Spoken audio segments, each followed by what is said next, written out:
It's important that we ensure that we have world-class excellence in our teaching, in our research, and in how we seek to apply knowledge in collaboration with business and commerce. Only by doing that can we really make our mark.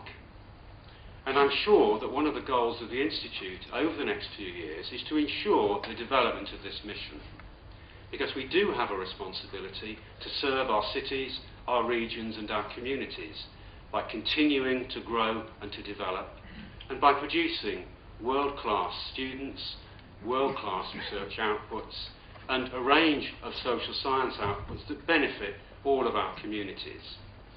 I think it's also very important that institutes train new generations of very confident, articulate and critical students. And I've no doubt that this particular cohort has certainly done that, if we judge by the results that you've achieved at the University of Bradford. And you far outperformed many of the students at the University of Bradford today. And that is hugely encouraging. It's quite interesting. I've also just spent 20 minutes being interviewed by some of your first-year students for your magazine. And I have to say, the quality of the questions they put to me was very, very impressive indeed.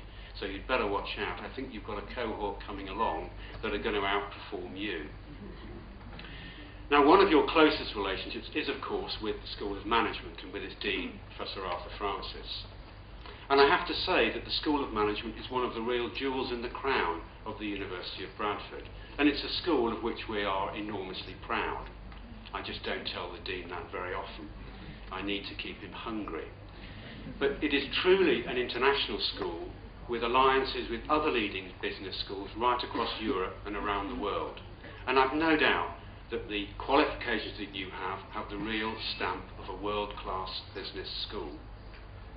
Now, there's no doubt that the staff and students of the School of Management have continued to demonstrate global excellence, not only in their work with you as undergraduates, but also in the range of consultancy and industrial work that they do. As a university, we were delighted that the Financial Times recently ranked the Bradford School of Management as number 2 in the UK and the 8th in Europe. And it's a School of Management ranked in the global top 40 for its range of courses. And I think recruitment reflects that. The staff continue to remind me of how important it is that we continue to invest in high-quality faculty and high-quality senior and junior staff to make sure that Bradford keeps a very, very strong School of Management. I think one of the things that benefits the School of Management is the range of international activities that it undertakes. And this helps to develop its global reputation. And I've no doubt that the alliances that the School of Management builds with institutions like IILM is hugely important. I think the staff have also been demonstrating their hard work and dedication, staff both at the University of Bradford and staff here at the Institute, trying to ensure that the way in which the material is taught, the development of the curriculum, and the sort of support that you as students receive is of the very highest quality. And that, of course, requires investment, both in staff, but also in the range of e-learning and curriculum development that is needed to make sure that the way in which the course is delivered is of the absolute highest quality. Perhaps I could finish by just echoing something that Professor Francis was talking about and the developments of the global economy. I genuinely see universities and higher education as being absolutely vital in the new global economy. Certainly the way in which the University of Bradford works, both at Bradford and overseas, remains innovative, research active and very supportive of the students.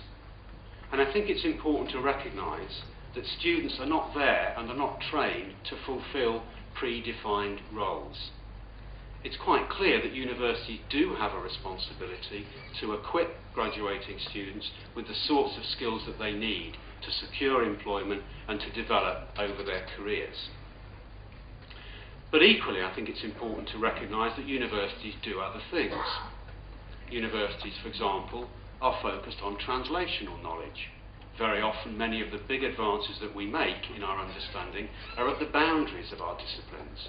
And I think it's very important that the way in which you're taught, and the way in which you develop recognises the importance of working across boundaries rather than in narrow, specialised fields. I think I'm also very comfortable with the idea that universities and institutes like this might also foster and nurture eccentrics and mavericks, people who may not fit into a particular box but are hugely important in generating new ideas. Now, I've no idea which of amongst you are the eccentrics and mavericks, or indeed of the staff behind me on the podium, but I've no doubt you have your own thoughts as to those that fit and those that don't. But I do believe that universities and institutes of higher education need to enable both staff and students to think critically and to be prepared to challenge established ideas and orthodoxies and to stimulate wider social debate. They should be physically and intellectually open to those new ideas which may well challenge existing notions of how business or society might be organised. And I like one definition of a university as a place which challenges the conventionally self-evident. I think if you're able to inspire future generations to seek and assimilate knowledge and understanding, to solve problems, and most importantly, to continue learning through your career, then the Institute will have done a very good job. So in conclusion, I very much hope that you enjoy today's celebration, and I hope that you leave the Institute today not just with a certificate which reflects your very well-deserved achievements in your chosen field, but also some of those less tangible but no less important skills that you will need.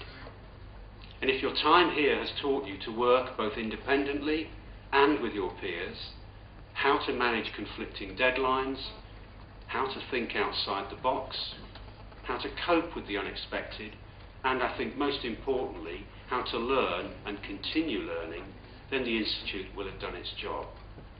I hope you've had a lot of enjoyment alongside your academic endeavours and that you've made lasting friends, both with your peers and with the staff.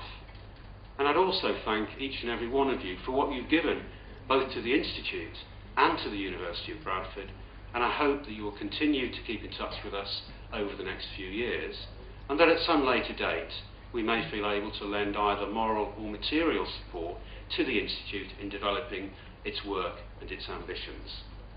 So I'd like to thank everybody on the staff who's helped to make this day possible, and to thank graduates, parents and friends for what they brought to the Institute today, and I wish you all health, happiness and a prosperous and very fulfilled future.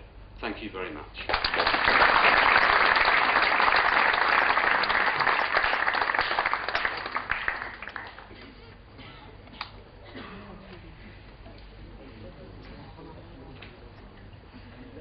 Mr. Vice Chancellor, sir, do I have your permission to be closed? The ceremony is closed.